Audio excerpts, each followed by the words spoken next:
வணக்கம் ரோலை. வணக்கங்கள் எல்லாருக்கும். இன்றொரு தகவல். தென்கட்சி கோ சுவாமிநாதன் நேற்று 2ஆம் தினம் ஆச்சுனாங்களே தகவல் உண்டு.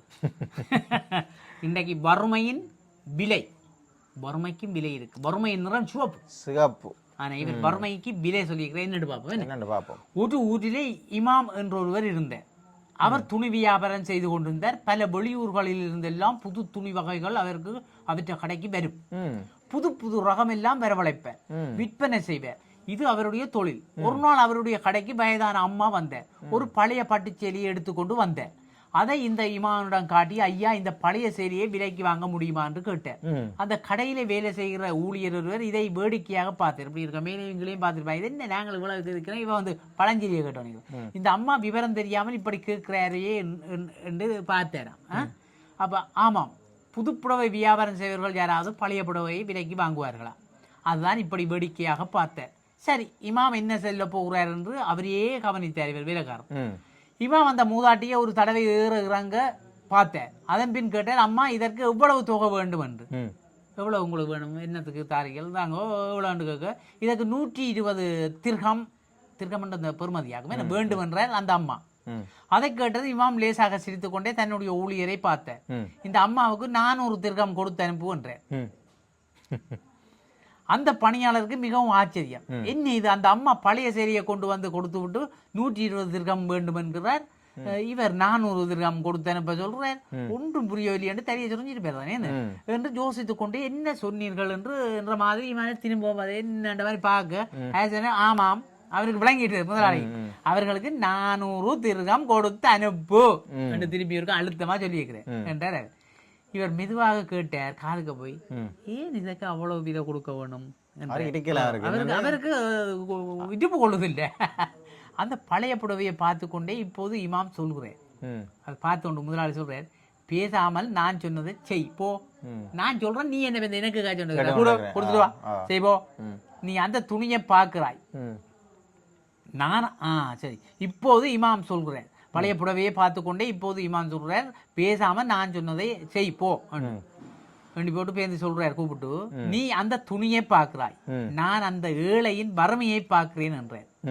அதன் பின் அந்த ஊழியர் மறுவார்த்தை பேசவில்லை. பணத்தை கொண்டு வந்து அந்த அம்மாவிடம் கொடுத்தார். ஐயோ, இந்த அம்மா நீ கொண்டு போ. அந்த அம்மாவின் மனது நிறைந்தது. வறுமைக்கு விலை ஏது, அது எல்லோருக்கும் புரியாது, பெரியவர்களுக்குத்தான் புரியும். அது புரிந்ததனாலேயே தான் அந்த பெரியவர் அப்படி நடந்து கொண்டார்.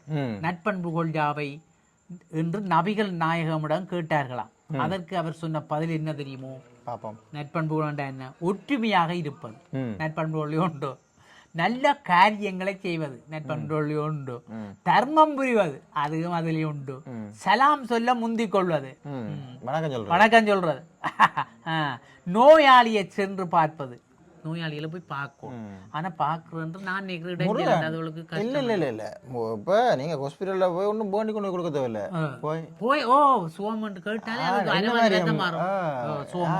என்ன மாதிரி போய் காய்ச்சிட்டு வந்தாலே காணும்.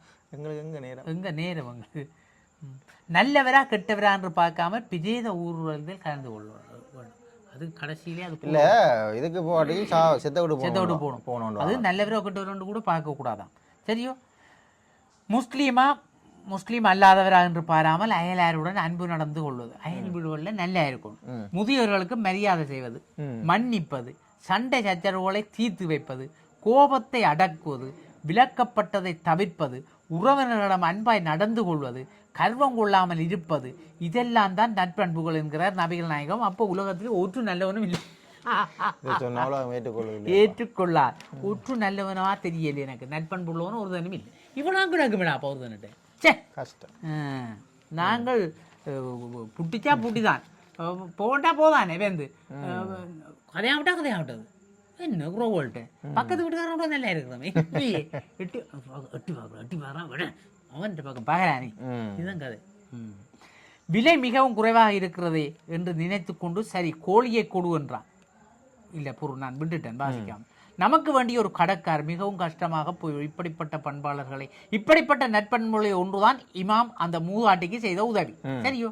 நமக்கு வேண்டப்பட்டவர்களிலே இப்படிப்பட்ட பண்பாளர்களை பார்ப்பது மிகவும் கஷ்டமாக தான் இருக்கு. கஷ்டம்தான் இல்லையே? நமக்கு வேண்டிய ஒரு கடற்காரர், அவர் கடையிலே இல்லாத நேரம் பார்த்து ஒரு ஆள் வந்தேன். வேலைக்கார பையனை பார்த்து ஒரு கோழி இருக்கிறது விலைக்கு வாங்குவீர்களா என்று கேட்டேன். எவ்வளவு என்று கேட்டான் அவன். 10 ரூபாய் தான் என்றான் இவன். விலை மிகவும் குறைவாக இருக்கிறது என்று நினைத்து கொண்டு சரி கோழியை கொடு என்றான்.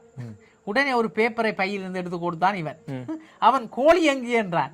அந்த பேப்பர்ல போட்டிருக்கு பேர் என்றான் இவன். அவன் பார்த்தான் அதிலே கோழி படம் போட்டு சரி சரி இந்த 10 ரூபாய் என்று ஒரு சீட்டை கொடுத்தான். இவன் அதை வாங்கி பார்த்தாலே அதிலே 10 ரூபாய் என்று எழுதியிருந்தது. பேசாமல் வாங்கி கொண்டு போய்விட்டான். இவன் என்னோட மேலான ஒன்றோட ரெண்டு வாங்கி கொண்டு போய்விட்டான். இது நடந்து சிறிது நேரத்துக்கு பின் கடை முதலாளி திரும்பி வந்தேன். கடையில இருந்த பையன் நடந்த விஷயத்தை எல்லாம் சொன்னான். கடைசியில நானும் ஒரு சீட்டுல 10 ரூபாய் என்று எழுதி போட்டு கொடுத்து விட்டேனே என்று சொன்னேன். இதை கேட்டதும் அந்த கடைக்காரன் பலாரண்டு ஒரு அற விட்டான். அந்த பையனை முறைச்சு பார்த்து அரைஞ்சி ஓட்டும். அவனுக்கு ஒன்றும் புரியவில்லை. நான் என்ன தவறு செய்தேன் முதலாளி என்று கேட்டான். 10 ரூபாய் என்று ஏன் சீட்டிலே எழுதி கொடுத்தாய்? என்ன பழக்கம் இல்லையே மொக்கா. இப்போது அந்த சீட்டு வேஸ்ட் தானடா. அந்த எழுதி கொடுத்து ஒன்று எவ்வளவு வேஸ்ட். அதான் பாயார சொல்லியிருக்கிறாங்க நீ அடிக்க. அப்ப இவங்களெல்லாம் என்னன்றா உடுப்பு உலகத்துல இவங்களெல்லாம் என்னன்று நாங்களாம் இப்பவும் இருக்குது. உலகம் இருக்குது. இப்பவும் உலகத்திலே மனிதர்கள் இப்படித்தான் இருக்கிறார்கள். மனிதர்கள் இன்னும் மனிதர்களாக மாறவில்லை. மனிதங்களை புரிந்து கொள்கிறார்கள் இல்லை. எப்போது புரிந்து கொள்ள போறார்கள்? வாழ்க்கை முடிஞ்ச பிறகு பிரிஞ்சு ஒற்று பிரிவு இல்லை. எல்லாம் செத்த பிறகுதான் யோசிக்கிறாட்டு அந்த மண்டைக்கு. வெளிநாடுகளுக்கான துரித கடிதங்கள் பொதிகள் சேவை, அதி விரைவு, பாதுகாப்பு, நம்பகத்தன்மையுடன் அருள் குளோபல் எக்ஸ்பிரஸ், இலக்கம் 1, பிரவுன் வீதி, நாவலர் வீதி சந்தி, யாழ்ப்பாணம். 0112226113. அருள்ஸ் பிரைவேட் லிமிடெட், இலக்கம் 10, புதிய மாநகர சபை கட்டிட தொகுதி, கஸ்தூரியார் வீதி, யாழ்ப்பாணம். 0112223536. முழு உலகையும் அன்பினால் ஒன்றிணைப்போம்.